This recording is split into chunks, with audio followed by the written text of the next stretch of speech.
Angin kencang yang melanda Bali 2 hari ini telah menimbulkan korban jiwa. Mengantisipasi jatuhnya korban jiwa, Dinas Lingkungan Hidup dan Kebersihan DLHK Denpasar melakukan langkah antisipasi. Salah satunya dengan melakukan perompesan sejumlah pohon perindang yang dinilai rawan tumbang.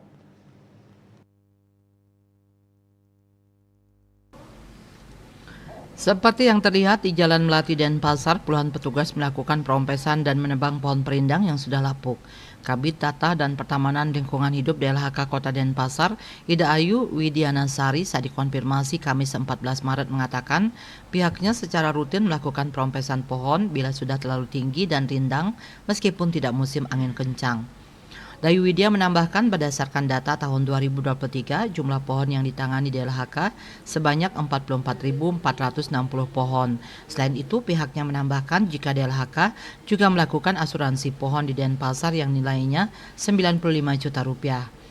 Meski demikian, ia mengatakan jika asuransi tersebut tidak mencakup kondisi yang disebabkan oleh alam, asuransi hanya bisa diklaim untuk kondisi di luar kejadian alam, misalkan ada mobil yang parkir di bawah pohon tanpa ada kejadian alam, misalnya angin tiba-tiba pohon tumbang dan menimpa mobil, baru bisa klaim asuransi.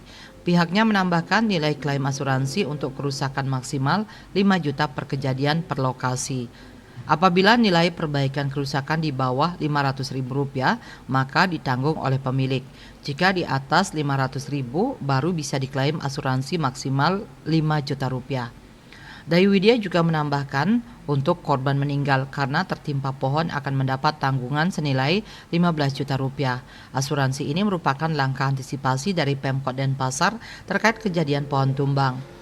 Pada tahun 2024 ini pihaknya mengatakan belum ada klaim asuransi untuk kejadian pohon tumbang ini.